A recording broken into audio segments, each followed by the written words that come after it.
केते सुरक्षित गोपालपुर बेलाभूमि हजार हजार पर्यटकों सुरक्षा दायित्व रे मात्र 4 लाइफगार्ड समुद्र में गाधोया बेले 3 वर्ष गला 6 जीवन पूर्व बीजेडी सरकार दे नथिले आंतर्जातीय पर्यटन स्थल सुरक्षा प्रति विशेष ध्यान लोकों आशा पर्यटन क्षेत्र में सुरक्षा सह विकास दिगरे काम करिबो बीजेपी सरकार पर्यटकों मुख्य आकर्षणीय स्थल गोपालपुर सी बीच बेलाभूमि सौंदर्यर उपभोग पर राज्य तथा राज्य बाहर जमुची भिड़ पांथ निवास ठू हरिपुर मुहाणा पर्यंत प्राय 2 किलोमीटर जाए गहली लगी थाए अन्यमनस्क किंबा असावधानता जो समुद्र भीतर को चलीजार यथेष्ट संभावना रही है। गत 3 वर्ष गोपालपुर समुद्र में गाधोया बेले भासी जाई 6 जन जीवन जाइथिया बेले 30 रु अधिक उद्धार होइछन्ते हेले पूर्व बीजेडी सरकार एठारे संपूर्ण भाव में सुरक्षा व्यवस्था ढिला करथिले हजार हजार पर्यटकों पई आवश्यक परिमाण लाइफगार्ड नथिया बेले गोपालपुर थाना रे मात्र 4 होमगार्ड को तालीम दिया जाई बेलाभूमि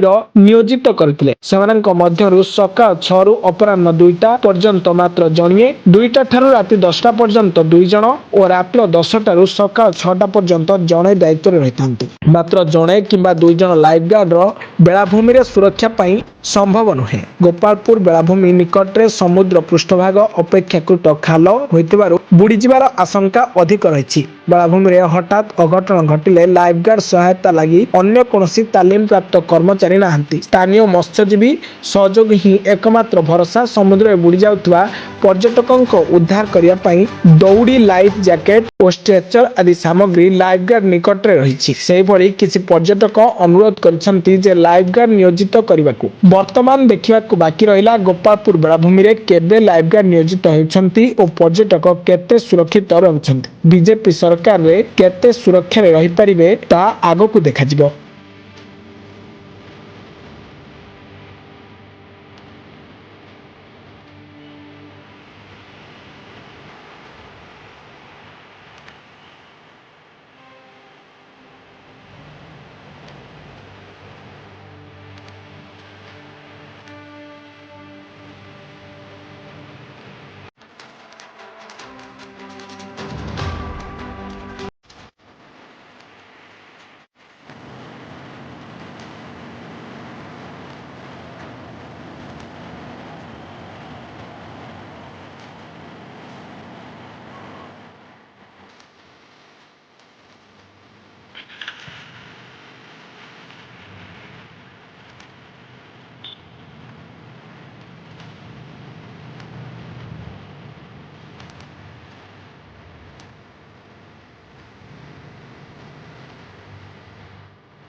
गंजाम जिल्लारू संदेश कुमार साहू रिपोर्ट ब्लैकेट न्यूज ओडिया।